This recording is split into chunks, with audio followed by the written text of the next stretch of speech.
पिछले साल अजय देवगन की हॉरर फिल्म शैतान आई थी। अब काजोल की हॉरर फिल्म माँ रिलीज हुई है। दोनों फिल्मों की कहानी में कोई कनेक्शन नहीं है, बस ये दोनों एक ही यूनिवर्स के छत के नीचे लाकर रख दी गई। ये कनेक्शन फिल्म के हित में काम नहीं करता। ऐसा क्यों है, उस पर भी आएंगे, लेकिन पहले माँ फिल्म की कहानी से शुरू करते हैं। फिल्म की कहानी आज से 40 साल पहले शुरू होती है। चंद्रपुर नाम के एक गांव में एक परिवार में बेटी का जन्म होता है। सभी में इस बात को लेकर दहशत है। उस परिवार पर दैत्य का श्राप रहा है।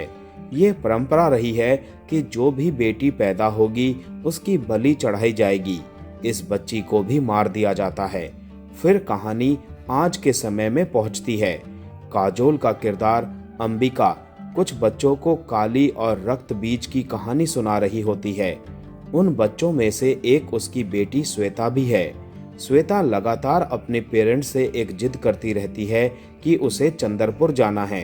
उसे वो गांव देखना है जहां उसके पिता का जन्म हुआ।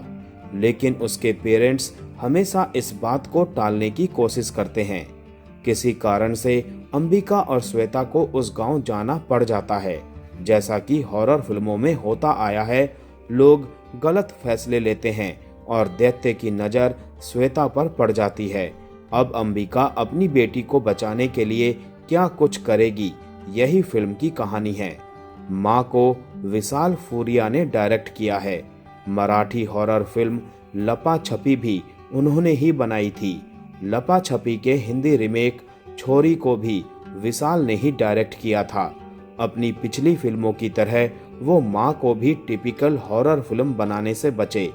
हालांकि वो बात अलग है कि कुछ पॉइंट्स पर ऑडियंस को डराने के लिए जंप स्केयर का इस्तेमाल किया गया।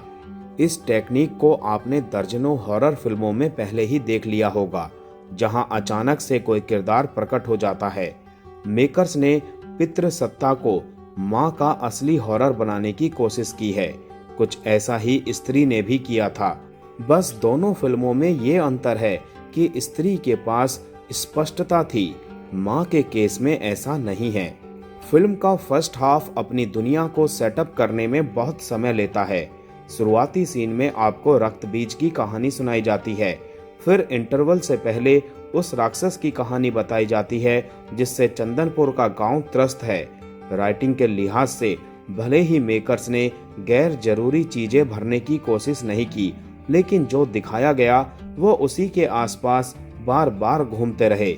आपको महसूस होता है कि एक ही जानकारी आपके पास अलग अलग माध्यमों के जरिए पहुंच रही है।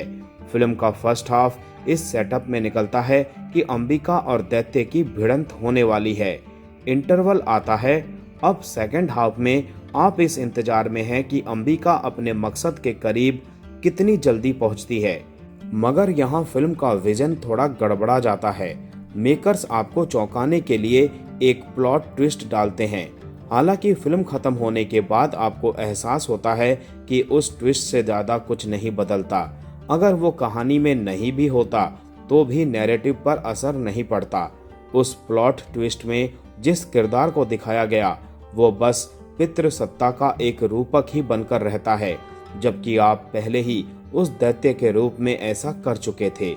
राइटिंग में जो खामियां थी उन्हें ये फिल्म ट्रीटमेंट के जरिए भरने की कोशिश करती है। जैसे फिल्म का क्लाइमैक्स सीक्वेंस मजबूत था, ये आपका ध्यान खींच कर रखता है। हालांकि जिस तरह से अंबिका दैत्य को मारती है वो बहुत हड़बड़ी में निपटा दिया गया। उस हिस्से को स्पेस दिया जा सकता था। क्लाइमैक्स से इतर यहाँ काजोल का काम भी प्लस पॉइंट्स में से एक था। फिल्म में दुर्गा पूजा का एक हिस्सा है। दिखाया जाता है कि वहाँ अंबिका को दुर्गा का आशीर्वाद मिल चुका है। अब अगले सीन में वो जंगल में अपनी बेटी को ढूंढने जाती है। बहुत लंबे समय तक एक्शन और मार दाड़ वाला सिनेमा पुरुषों के इर्द गिर्द ही घुमा है। ऐसे में अगर यहाँ कोई मेल किरदार होता तो उसे rough and tough type zone में दिखाया जाता कि अब वो किसी भी आपदा से भिड़ने को तैयार है। मगर काजोल का किरदार अंबिका ऐसा नहीं करता। उसके चेहरे पर अभी भी बेटी के प्रति चिंता के निशान हैं। उसकी आंखें दूसरी दिशाओं में भी दौड़ रही हैं। कुल मिलाकर वो वर्नेबल है, एक इंसान है। काजोल ने उस किरदार को सही मात्रा में उसकी इंसानियत दी है। यही इस फिल्म में उनके काम की हाईलाइट बनी। माँ खत्म हो जाने के बाद एक पोस्ट क्रेडिट सीन भी है। मेकर्स ने इस सीन के जरिए फिल्म को शैतान से बांधना चाहा, लेकिन ये ऐसा था जैसे बस उस नाम को भुनाने की कोशिश की गई हो। माँ में जो कहा गया वो पहले भी कई हिंदी फिल्मों में कहा जा चुका है। ऐसे में फिल्म के पास कुछ अलग करने की गुंजाइश थी, मगर वो ऐसा नहीं करती। वो बस पहले से खींची हुई रेखा को और लंबा करना चाहती है। उससे अलग जाकर अपने नाम का निशान बनाने में उसकी कोई रुचि नहीं थी।